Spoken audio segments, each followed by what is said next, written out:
नमस्कार, आप देख रहे हैं एनडीटीवी इलेक्शन कैफे। मैं हूं पूर्णेंदु शुक्ल। आज हम बात करेंगे बिहार की। दरअसल कांग्रेस की कल बिहार को लेकर के एक मीटिंग हुई थी जिसमें खड़गे साहब, राहुल गांधी जी और एक विशेष इन्वाइटी थे पप्पू यादव। वो पप्पू यादव जो कांग्रेस में है या नहीं है, इसका खुलासा अभी ठीक से हो नहीं पा रहा है।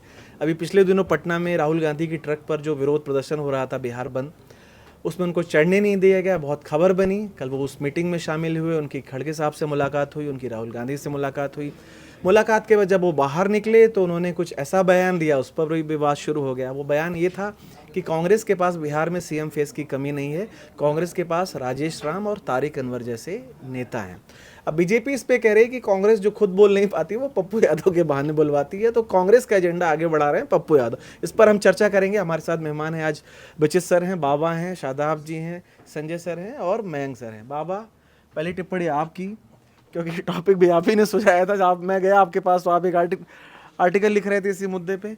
आपकी त्वरित टिप्पणी क्या है कि जो बीजेपी आरोप लगा रही है कि कांग्रेस का एजेंडा आगे बढ़ा रहे हैं, क्या उसमें सच्चाई है? देखिए, कांग्रेस जो है इतना अच्छा गेम खेलती है। उधर पटना में रहती है तो गाड़ी पर नहीं चढ़ने देती है, तो तेजस्वी को कुछ करती है। दिल्ली आती है तो 1-to-1 मीटिंग करती है पप्पू यादव के साथ, तो पप्पू यादव खुश। पप्पू यादव का कांग्रेस में क्या स्टेटस है, ये लोग बहुत सारे लोगों को, कांग्रेस पार्टी के जो बिहार के नेता हैं उनको समझ में नहीं आ रहा है। उनकी जो जाप पार्टी थी ना, वो मर्ज हो, उन्होंने कहा कि मर्ज कर दिया, लेकिन मर्ज करने के लिए आपको इलेक्शन कमीशन में कागज देना पड़ता है। वो सब कोई कागजी कार्रवाई नहीं हुई। उसके बाद जब ये हुआ कि आपने मर्ज कर दिया तो आप निर्दलीय कैसे लड़ सकते हैं? तो हुआ कि भाई इसको पार्टी से निकाल दो।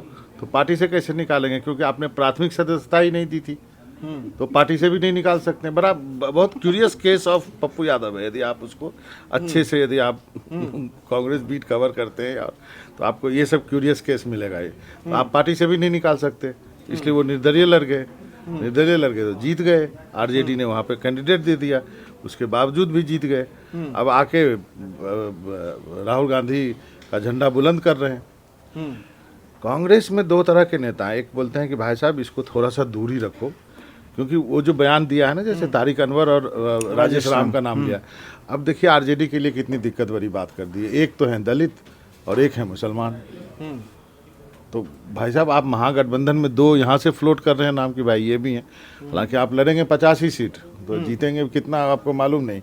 फिर भी एक जो बयानबाजी होती है उसका कितना असर पड़ता है। तो बहुत सारे लोग कह रहे हैं कि भाई साहब इसका ना थोड़ा इसको बोलिए कंट्रोल में बयान देने के लिए। अभी कुछ दिन पहले कह दिया था कि तेजस्वी यादव तो ट्वीट करते रहते हैं, कहाँ सड़क पर उतर रहे हैं। तो क्या गठबंधन के लिए उनका होना कितना ज़रूरी है, कितना नुकसानदेह होगा आगे ये चल के। कुछ नेता कहते हैं कि नहीं, सीमांचल के लिए तो ये आदमी चाहिए, और कुछ नेता ये भी कहते हैं सीमांचल और चाहे जो यादव बेल्ट है ना, मधेपुरा, सहरसा से लेकर के पूर्णिया, कटिहार, किशनगंज, उस इलाके में, कि इस आदमी की ज़रूरत है। उसी बीच में कभी कांग्रेस आला कमान तय नहीं कर पा रहा कितना खुश किया जाए, कितना खुश पप्पू यादव को नहीं किया जाए। इसी चीज़ में अभी पार्टी फंसी हुई है। मयंक सर, पप्पू यादव का बयान, क्या इसे पप्पू यादव का बयान माना जाए या उसके पर्दे के पीछे खेल कुछ और है? क्योंकि उन्होंने जो दो विशेष नाम लिए, जैसे बाबा ने कहा कि एक राजेश राम दलित समुदाय से आते हैं और तारिक अनवर साहब मुस्लिम समाज से, और कांग्रेस की भी नज़र है इन दो वोट बैंक की। आपकी क्या टिप्पणी है इसमें? हमको लगता है कुछ और ही हो रहा है। हमको लग रहा है कि जैसे कांग्रेस का पिछले 2-3 साल का बयान देखेंगे तो वो अपने आप को पोजीशन करने की कोशिश कर रही है कि वो ओबीसी पार्टी है। अब बिहार में दिक्कत क्या है, जो आपका एलआई है, बड़ा एलआई आरजेडी, वो ओबीसी की ही पार्टी है, बहुत बड़ा। तो आप, हाँ, बहुत बड़ा एलआई है, तो आप अपने आप को कैसे पोजीशन करेंगे? शायद इनका गेम प्लान होगा, हो सकता है कि इनके मन में भी नहीं आया हो, लेकिन हमको लग रहा है क्या कि इनके मन में हो सकता है आया ये भी हो। आपका आपने बोल दिया था, बाबा भी आ जाए। जैसे ओबीसी पॉलिटिक्स में बिहार में एक बड़ा चरण हुआ है, बाबा को ही पता होगा। हम लोग जब 2015 में भी घूमे थे, 2010 में भी घूमे थे, तो बहुत सारे यादव भी बोलते थे कि लालू का परिवार जो है ये परिवार से आगे बढ़ ही नहीं पाया, तो यादव का कैसे ख्याल रखेगा, ओबीसी का कैसे ख्याल रखेगा। ये सब्सटेंशियल तबका है, जितनी एस्टैब्लिश्ड ओबीसी पार्टी है, सब पे आरोप ये लग रहा है कि आप अपने परिवार के अलावा नहीं देख पा रहे हैं। तो ओबीसी में बेचे नहीं, और इसका फायदा बीजेपी को मिला। हम्म, बिहार में भी मिला, यूपी में मिला, मध्य प्रदेश में मिल रहा है। बिहार में शायद ये पोजीशन करने की कोशिश कर रहे हैं कांग्रेस को हम्म, कि हम भी ओबीसी पार्टी हैं। कांग्रेस तो ओबीसी पार्टी कभी नहीं रही ना। हम्म, बिहार में ये शायद पोजीशन करने की कोशिश करेंगे, हम भी ओबीसी के क्लेमेंट हैं। ब्राह्मणों की पार्टी रही। हाँ, तो ओबीसी के क्लेमेंट हम अगर हैं, तो आप अगर आरजेडी से नाराज हैं तो मेरे पास आ जाइए। ये मेरे ख्याल से ये एक वाइडर मैसेज से भेजने की कोशिश हो रही होगी, लेकिन I don't know. Sanjay sir, सवाल वही है कि क्या पप्पू यादव के कंधे पर रख के जो कांग्रेस प्रेशर गेम खेल रही है, आरजेडी को तनाव दे रही है? जो कुछ चीज़ मनोरंजन कह रहे थे वो बहुत इंटरेस्टिंग है, ध्यान देने योग्य है। कुछ मतलब ये है नहीं है, असंबद्ध हैं। कुछ समय पहले मैं किसी जगह बैठा था, तो वहाँ एक कांग्रेस के मैंने 99 सीट का कि 99 आई, और वो मुझसे लड़ पड़े कि 101 है, एक तो पप्पू यादव वाली सीट, उसको आप कैसे नहीं गिन सकते हैं, वो हैं तो हमारे ही। और मैंने कहा हाँ भाई कंसीडर, और एक महाराष्ट्र वाली जो। हाँ एक महाराष्ट्र वाली, तो मैंने कहा हाँ भाई ठीक है चलिए। अब वो कह रहे हैं कि उन्होंने प्राथमिक सदस्यता नहीं ली। अब इंटरेस्टिंग चीज़ ये है कि पॉलिटिक्स में जो परसेप्शन है, उन्होंने कागज पे मर्ज किया कि नहीं किया, या वो भी एक स्मार्ट प्लॉय है कि किसी समय में हम होगा तो रहेंगे और किसी समय में निकल जाएंगे, क्योंकि फिर दोबारा रजिस्ट्रेशन की प्रक्रिया नहीं हो। और दूसरा है कि आपको इंडिपेंडेंट एक एंटिटी रह जाती है।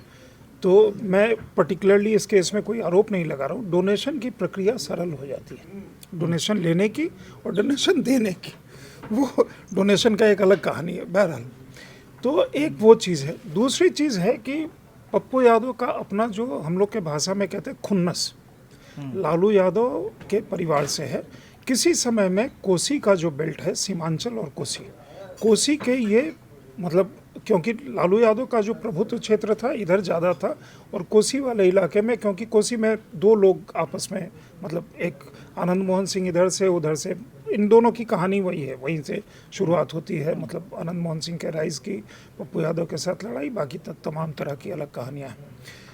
उसमें पप्पू यादव का अभी वाला पूरा आप देखेंगे तो बहुत ही इंटरेस्टिंग वो चल रहा है।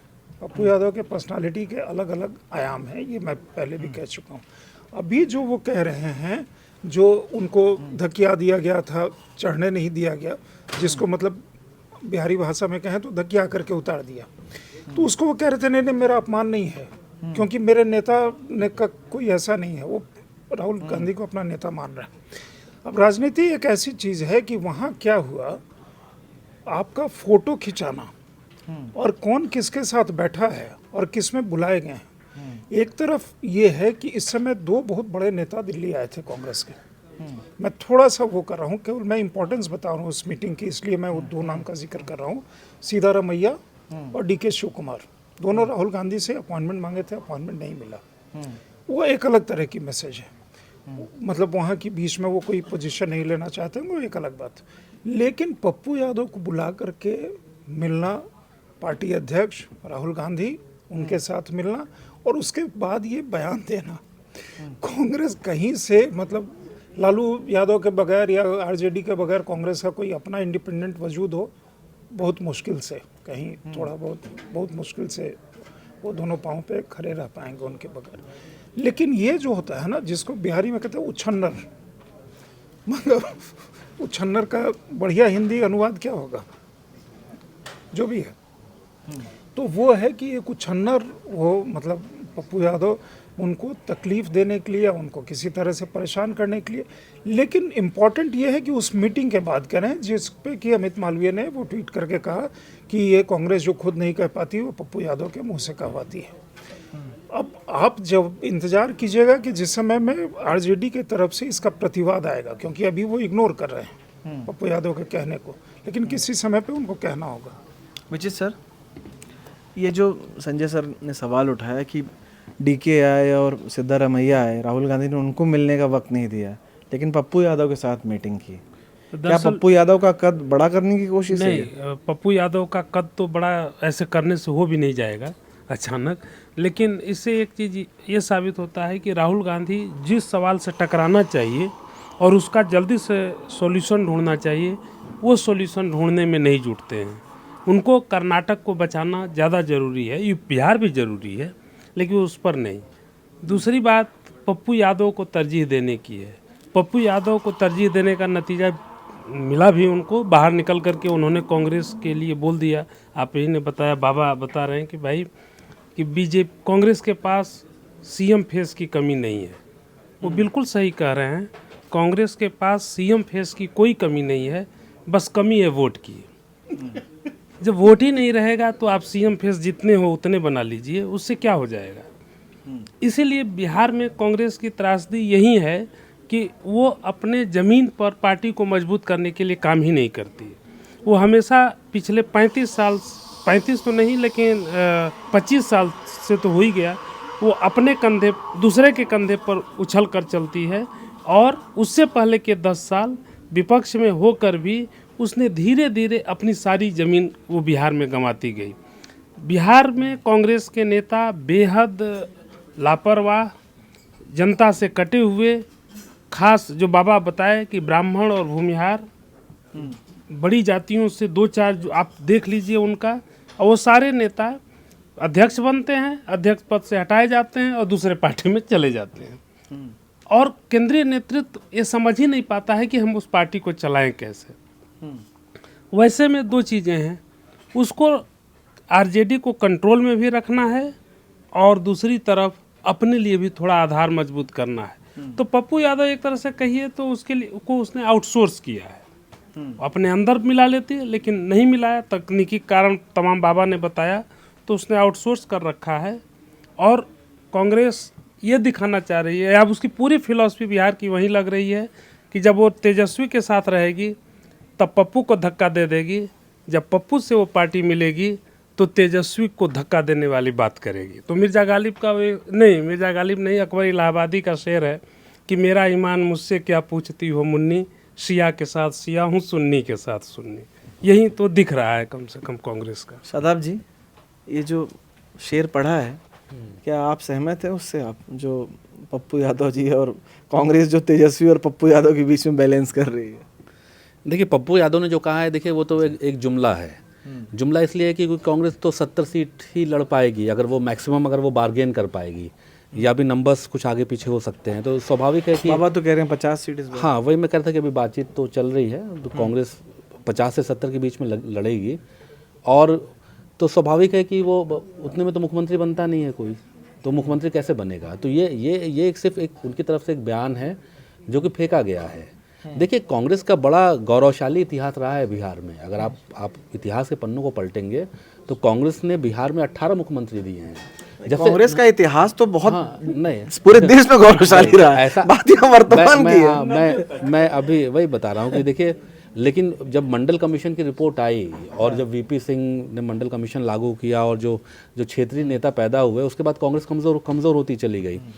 और उत्तर प्रदेश में मुलायम सिंह यादव, या बिहार में लालू यादव, या साउथ की पॉलिटिक्स में जो एक दलित और जो ओबीसी राजनीति का उभार हुआ, उसने कांग्रेस को कमज़ोर किया।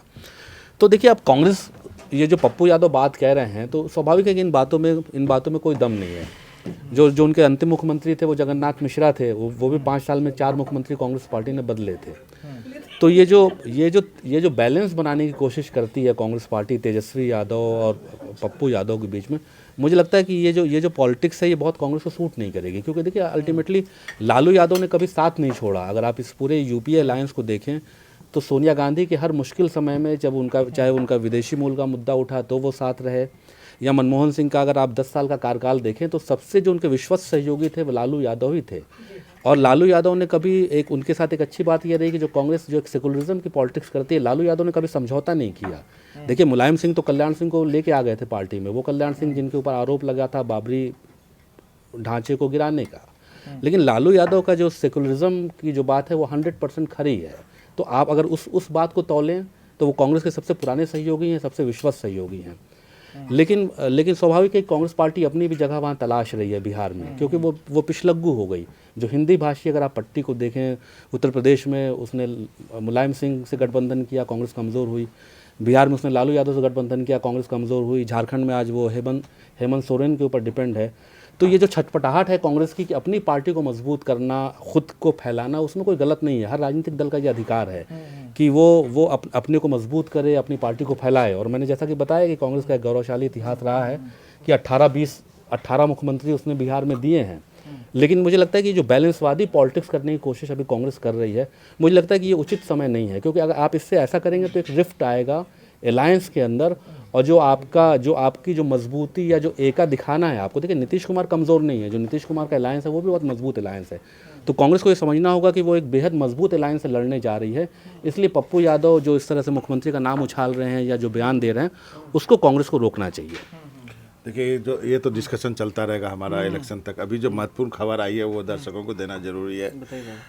पीआईबी का प्रेस रिलीज है कि जलेबी और समोसा को लेकर के जो हेल्थ वार्निंग दिया गया था, जो समोसा, जलेबी न लड्डू, वो गलत था।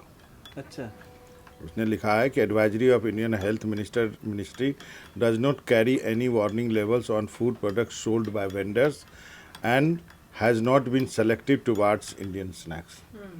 तो मजे से खाइए समोसा जलेबी। अच्छा, तो बेसिकली वो, हाँ बाबा, तो दैट मीन्स के समोसा जलेबी में अब कुछ दिक्कत नहीं है, ऑयली फूड खाइए आप और बीमार पड़िए, डायबिटीज। पप्पू यादव का क्या करे कांग्रेस? पप्पू यादव का क्या करे कांग्रेस, मारिया बताइए। नेसेसिटी है वो, बिहार की सियासत में बहुत सारे लोग नेसेसिटी हैं, उसमें से पप्पू यादव भी नेसेसिटी हैं। नहीं, उन्होंने आगे कल सीएम के नाम उछाले, बोले कांग्रेस के पास सीएम फेस की कमी नहीं है, राजेश राम हैं, तारिक अनवर हैं, तो एक दलित और एक मुस्लिम। मास लीडर हैं पप्पू यादव, तो इनको इग्नोर नहीं कर सकती है, ना कांग्रेस इग्नोर कर सकती है, ना बिहार के एनालिस्ट जो हम लोग यहाँ पे बैठे हुए हैं, हम लोग भी उनको इग्नोर नहीं कर सकते हैं। बैलेंस कैसे करेगी तेजस्वी? कर रही है। बाबा ने एक आर्टिकल भी लिख दिया है उस बैलेंसिंग एक्ट पर कि जब पप्पू यादव नाराज होते हैं तो उनको दिल्ली बुला करके उनको समझा दिया जाता है। और पिछले, आपको याद होगा, पिछले कौन से 2015 के चुनाव में या किसके चुनाव में पप्पू यादव के लिए हेलीकॉप्टर का भी इंतजाम किया गया था, Z+ सिक्योरिटी का भी इंतजाम किया गया था। किसने किया था? हाँ, एनडीए ने किया था। पूरे बिहार के लोग जानते हैं। हाँ, तो वो इसीलिए क्योंकि सब लोगों को पता है कि पप्पू यादव जो भी हैं अपने दम पर चुनाव जीतते हैं और मास लीडर है। सुमित सर, हम लोग आज पप्पू यादव बात कर पप्पू रहे हैं। 243 बाबा बनाम जो 6 सीटें, मतलब 243 जरूरी नहीं है, हमको 237 की चिंता नहीं है, उन 6 सीटों की चिंता है जहाँ के वो सांसद हैं पूर्णिया के। पप्पू यादव के बहाने क्या कांग्रेस जो है आरजेडी और तेजस्वी पे प्रेशर बनाने की कोशिश कर रही है, जो खुद नहीं कह पा रही है वो, ये उसके लिए आपका पप्पू यादव, इंटरप्रिटेशन है या किसी कांग्रेसी ने बताया आपको? ये आरोप बीजेपी ने लगाया, क्योंकि कल आकर के मीटिंग, राहुल और खड़गे से मीटिंग के बाद आकर के उन्होंने बोला है मीटिंग के बाद कि कांग्रेस के पास सीएम फेस की कमी नहीं है। राजेश राम और तारिक अनवर साहब का 2 एग्जाम्पल के तौर पर उन्होंने नाम लिया। राहुल गांधी की आवाज़ तो ठीक है ना? हाँ, कांग्रेस के जो प्रभारी है उनकी गले वाले तो ठीक है ना? राजेश राम की आवाज़ ठीक है, ठीक है, उनको तो मुंह में कुछ छाले हुए नहीं है। कांग्रेस पार्टी के पास वहाँ नेता है ना, तारिक अनवर साहब खुद नेता है। तो ये सब बातें पप्पू यादव के बहाने बोला जाके क्यों किया जा रहा है? वही तो मीटिंग से निकलने के बाद का कांग्रेस- बयान है, खबर तो यही है। कांग्रेस की अदा है कि पप्पू यादव की अदा है? पप्पू यादव अपना माइलेज लेने के लिए कांग्रेस का वार्ड क्यों लगा रहे हैं? वो कांग्रेस के दोस्त है कि दुश्मन है? जो उनको बस स्टेज पे नहीं चढ़ने दिया उसकी दुश्मनी निकाल रहे हैं क्या कांग्रेस से ये इस तरह का बयान देके? कांग्रेस ने उनको बुलाया किस लिए था? कहाँ पे? वहाँ नहीं बुलाया था, वो जबरदस्ती जा रहे थे। बुलाया होता तो स्टेज पे खड़े होते। राहुल गांधी और खड़गे मिलने को क्यों यहाँ बुलाया? मिलने के लिए बुलाते हो, वहाँ पर तुम उनसे मिल नहीं पाते हो। ये तो गजब आपका है ना कि वहाँ पर आपको वो प्रिय है, यहाँ पर ये प्रिय है। हाँ। नहीं तो कांग्रेस बैलेंसिंग एक्ट कर रही है। कांग्रेस के लिए आप ही मुझे बताइए विचित्र जी, तेजस्वी यादव जरूरी है कि पप्पू यादव जरूरी है इस संदर्भ में? सर, कांग्रेस के लिए अपनी सुविधा, कोई भी राजनीतिक, कांग्रेस नहीं, मैं किसी भी राजनीतिक पार्टी के लिए, तो उस सुविधा की वो उसको ऐसा भी आरजेडी या तेजस्वी जरूरी नहीं है जो सर्वशक्तिमान हो जाए और बिना कांग्रेस के वो रहे। उसको ऐसा तेजस्वी यादव जरूरी है जो इतना कमजोर हो कि बिना उसके 2 कदम भी न चल सके। तो ये करके वो तो मजबूत हो जाएंगे? नहीं, वो खुद कांग्रेस ऐसा होता तो इस वही मैं कह दुर्दशा रहा को हूं नहीं हासिल करती ना। कि जो कांग्रेस पार्टी आज की तारीख में पप्पू यादव को अपने मंच पे नहीं खड़ा करवा पाती है, वो पप्पू यादव के बहाने तेजस्वी यादव को तंग कर लेगी इस चुनाव में। कम से कम कोशिश तो कर सकती है। तो उससे किसका फायदा होगा? फायदा किसी को, इतनी किसी को, विरोधियों को होगा, इतनी सद्बुद्धि, इन्हीं के ब्लॉक को नुकसान होगा, मैं यही बीजेपी कह को रहा हूं फायदा कि होगा। अगर कांग्रेस इस तरह से अगर वाकई काम करती तो जिस कांग्रेस की सबसे बड़ी जमीन थी वो बिहार में, वहाँ नहीं, वहाँ मुझे तो कांग्रेस सिर्फ एक इतना चीज- कमजोर हो जाती कि 19 लेकिन इलेक्शन कैफे में हम लोग ओवरऑल जो सुमित ने बात की उसी से शुरुआत करनी चाहिए कि हम लोग इलेक्शन कैफे में बिहार की राजनीति पर ओवरऑल चर्चा करेंगे या बस एक ही फैक्टर पे करेंगे? नहीं रोज अलग और वो भी बहुत ही लिमिटेड फैक्टर। नहीं, जो अंदर की बात ये है कि पप्पू यादव जो है ना, कांग्रेस को ना निगलते बन रहे हैं ना उगलते बन रहे हैं। गाहे बगाहे वो अपना जो बोलते हैं वो क्या बोलेंगे उन पे तो उनका कंट्रोल है नहीं। मिसगाइडेड। आप उनका इंटरव्यू करने जाइए तो 15 मिनट से कम एक सवाल का जवाब होता नहीं है। आपका हाथ पकड़े पकड़े माइक जो है हाथ दर्द कर जाएगा, वो बोलते रहेंगे। तो वो बहाना ढूंढते हैं किसी भी तरह तेजस्वी यादव को हिट करने के लिए। कांग्रेस उसी बैलेंसिंग एक्ट में फंसी हुई है। कांग्रेस को लगता है कि इसको छोड़ भी नहीं सकते हैं, सीमांचल और उधर का मधेपुरा सहरसा ये सब का सीट का सवाल है। दूसरा वो तेजस्वी को नहीं छोड़ सकते, तेजस्वी के बिना तो कुछ कर ही नहीं पाएंगे। इस दुविधा में आप जितने भी कांग्रेसियों से बात करिए तो वो यही कहता है कि भाई साहब हमको मालूम नहीं इसको कैसे मैनेज करना है। तो वो जो मैनेजमेंट वाला इशू है ना, वो ज़्यादा है कांग्रेस की दिक्कत की, रखना भी है और इसको मैनेज भी करना है, जिससे कि पर बाबा ये तो गजबे पार्टी है ना। हाँ गजबे। चुनाव किससे लड़ना है और किस मुद्दे पे लड़ना है, किसके खिलाफ लड़ना है, अगर अभी 3 महीने पहले भी तय नहीं हो पा रहा हाँ, ये है कि बात पप्पू यादव को मैनेज करें कि नीतीश कुमार की खामियां गिनाएं, जंगल राज की बात करें कि राक्षस राज की बात करें, यही हम मिलेगा। हाँ मतलब सीट शेयरिंग फॉर्मूला क्या होगा? ये अगर इतने मतलब मुझे आश्चर्य हो रहा है, आप सब लोग बिहार से आते हैं, मुझे करेक्ट करिएगा कि पप्पू यादव इतने बड़े फैक्टर हो गए कांग्रेस पार्टी की रणनीति के लिए कि वो सब कुछ छोड़ के पप्पू यादव पर बात कर रहे हैं, पप्पू यादव के जरिए तेजस्वी यादव हमला साध रहे हैं। नहीं, जो सुमित ने एक बात 6 सीट बनाम 243 सीट या 237 सीट की जो बात करी, वो बहुत लाजमी बात है, क्योंकि पप्पू यादव का जो प्रभुत्व क्षेत्र है, देखिए नया जो जनरेशन है पप्पू यादव के किसी कर्म से इंस्पायर्ड फील नहीं करता है, नहीं वो वहाँ से बाहर है। जो 2015 की बात की गई जिसमें हेलीकॉप्टर उड़ा और वो एक तरह से एक फैक्टर था, उस चुनाव ने एक चीज़ और भी खुलासा किया कि पप्पू यादव का जितना कोसी बेल्ट का हाइप था कि लालू यादव का जो प्रभुत्व क्षेत्र है कोसी जाकर के सिमट जाता है और पप्पू यादव वहाँ पे बहुत बड़ा फैक्टर है, वो एक बड़ा एक्सपोजे था पप्पू यादव के बारे में कि नहीं वो फैक्टर मतलब जितना हाइप फैक्टर है उतना नहीं है। पुण्या ऑफ कोर्स वो बहुत अच्छे मार्जिन से जीते, लेकिन दूसरी समस्या ये है कि अगर जो डिपेंडेंस की आप बात कर रहे थे तो एक 95 छोड़ दीजिए तो हमेशा मतलब कांग्रेस के सहारे की जरूरत पड़ी है। मेरा वो नहीं करना, नहीं मेरा एक सवाल है यहाँ पे, इतना क्लोज इलेक्शन है ना बिहार का, यदि पिछला इलेक्शन भी देखिए 12,000 12,500 11,000 वोट का अंतर हुआ, इतना क्लोज इलेक्शन। आपको ना पप्पू यादव को भी मैनेज करना पड़ेगा और मेरा तो ये मानना आपको वो ओवैसी को भी मैनेज करना पड़ेगा। आप कोई रिस्क ले नहीं सकते हैं। आप एक बार फिर से आप वही गलती, अगर ओवैसी को मैनेज करें ना, देखिए पप्पू यादव वहाँ पे कम्पीट कर रहे हैं ओवैसी से, क्योंकि बहुत सारा अगर आप पप्पू यादव का भाषण या उद्गार देखेंगे तो बिल्कुल ओवैसी की लाइन वाली चीज़ सब वो बोलते हैं, और ओवैसी वहाँ जा कर के रुक जाते हैं जहाँ हिंदू धर्म के खिलाफ कुछ बोलना हो, वहाँ जाके वो रुक जाते हैं। ही इज़ वेरी स्मार्ट, मतलब he is one of the smartest politician in India. Owaisi को मैं इस चीज़ के लिए मानता हूँ, लेकिन पप्पू यादव वहाँ जा कर के अपने धर्म के बारे में या अपने सनातन परंपरा के खिलाफ भी बहुत कुछ बोलते हैं। तो मुझे लगता है कि कांग्रेस अगर या महागठबंधन ओवैसी के साथ मैनेज करे, थोड़ा सा ईगो को पीछे रख के, तो बेहतर होगा। क्योंकि इतना जटिल चुनाव हो गया है ना कि एक तरफ जो है वो पीके खड़ा है, तारिक अनवर को वो किधर डेंट करेगा आपको मालूम नहीं है, और कितने इधर से निकलेंगे तो उसके पार्टी में जाएंगे। तारिक अनवर से आप मिले नहीं, राजेश राम को आप मतलब कोई वो सब पटना भी गए तो नहीं मिले, पुराने वाले जो लोग हैं कल की मीटिंग में तो साथ ही मान लीजिए नहीं जिसमें राजेश राम उस गाड़ी में थे, मंच पे थे। राजेश राम मान लीजिए कि उस राजेश भाई उनकी थोड़ी पहचान की संकट है, मैं माफी चाहता हूँ। 2 बार के विधायक हैं दिलकेश्वर राम के बेटा, मैं पहचान करा देता हूँ आपको, 2 बार के विधायक हैं दिलकेश्वर राम के बेटा, ऐसी बात नहीं है, पहचान करते हैं। ठीक है, तो मान लीजिए कि एक लार्जर जो होता है ना, एक कि बिहार में मैं मतलब इतने टाइम हमने भी वहाँ फॉलो किया है, होंगे विधायक। अब जैसे जीतन राम मांझी जमाने से थे, जब तक उनको मुख्यमंत्री जमाने से तो कांग्रेस में थे, जब तक जमाने से तो कांग्रेस का खाए है जीतन राम मांझी। जब तक मुख्यमंत्री नहीं बन गए तब तक बहुत सारे लोग को मतलब पूरा अंदाज नहीं था उनके इसका। अब तो खैर मतलब कांग्रेस ने उनको कौन कौन मंत्री नहीं बनाया, आप उसका पर निकाल के देखिए। बाबा नहीं, बाबा से बाबा बाबा ही बोल रहे हैं हम लोग को। नहीं, अब ये दोनों लोग माइक ले लेके उन्होंने कब्जा कर लिया, लेकिन नहीं नहीं, शास्त्रार्थ की बात नहीं। अब विषय में कन्विंस हूँ मैं तो विषय पे सवाल खड़े कर रहा हूँ। अब सवाल उस पर आते हैं। एकदम वो इसको मैंने कहा था कि आप सबसे बातचीत कर लें। मैं अपना एक आर्टिकल लिख रहा था बड़ी शांति से, आके झांका मारा और आके यहाँ पे पेपर आउट कर दिया। विषय शानदार है। बाबा आपके आर्टिकल का जो हेडलाइन है वो तो बताइए। वो नहीं बताइए। नहीं करेंगे अभी नहीं हुआ है। लिख दिया आपने। नहीं तो अब अच्छा, इसमें एक सेकंड, अब इसका विषय को बड़ा करते हैं। नहीं, रैप अप नहीं करेंगे अभी।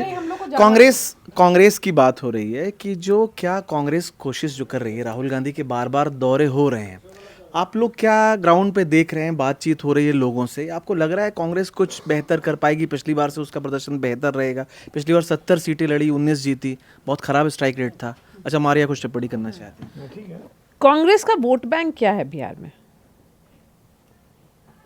अगर इसका जवाब कांग्रेस पार्टी के लोग दे दें तो शायद वहीं पर शुरुआत होगी।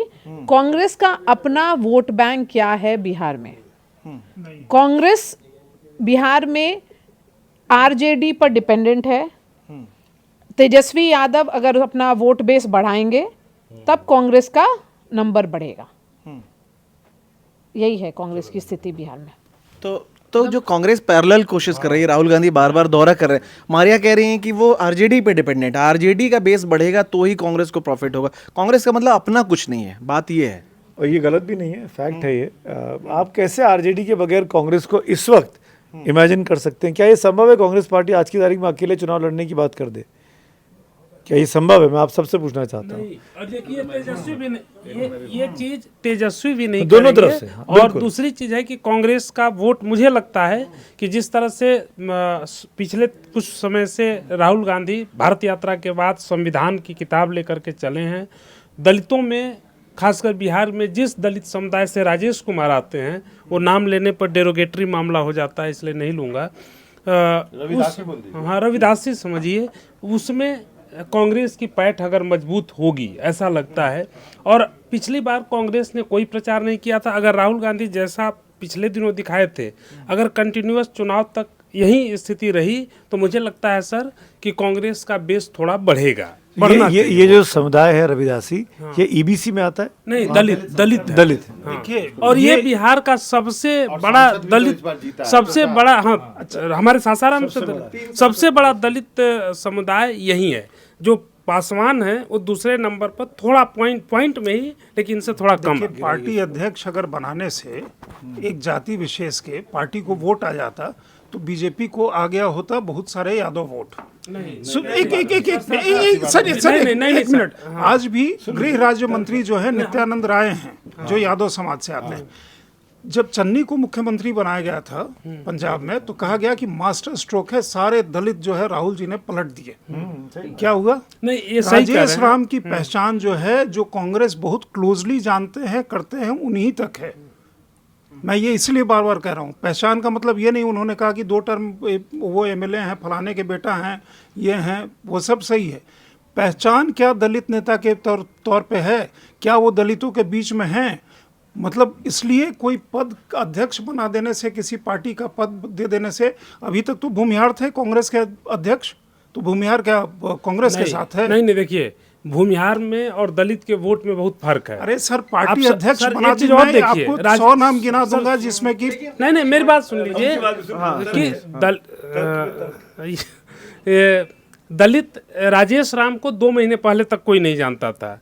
आज कम से कम कांग्रेस के जो रैंक एंड फाइल हैं उनके बीच तो सब लोग अच्छे से जानते हैं, और उसका असर सीट कितनी मिलेगी नहीं, वोट बढ़ने में या एक मोमेंटम बनाने में वो चीज़ काम करेगा। और कैसे काम करेगा, इसको इस तरह से देखिए कि जो राहुल गांधी ने दलितों की बात सबसे ज़्यादा शिद्दत से की है इधर, दलित पिछड़ों की, उसमें दलित लोकसभा में लोकसभा शेड्यूल कास्ट चुनाव सीट में पे कांग्रेस का और- परफॉर्मेंस बहुत बेहतर और सुधरा है कांग्रेस को 19 की तुलना उसका में। फायदा मिला भी बिहार में 3 सीटें। तो उसके बाद लोकसभा के बाद विधानसभा के बहुत सारे चुनाव हो गए ना सर। अरे सर, लेकिन बिहार में नहीं हुआ, मैं तो बिहार की बात कर रहा हूं ना। में एक तो एक दलित अनुमान, मैं आप खुद ही करें, 2 महीने पहले कोई राजेश राम को नहीं जानता हाँ। था, और 2 महीने में मतलब कार्यकर्ता इतना उनके नाम पे उत्साहित हो गया कि उनके नाम पे झंडा लेकर के नहीं चल नहीं दिया। अरे देखिए, कार्यकर्ता नहीं नहीं ऐसा नहीं नहीं नहीं नहीं नहीं जब जाति वाली नहीं, नहीं, पार्टियां सुनिए, होती हैं, एक ठीक मिनट, है, नहीं नहीं मैं बोलिए, बता जवाब दे दीजिए।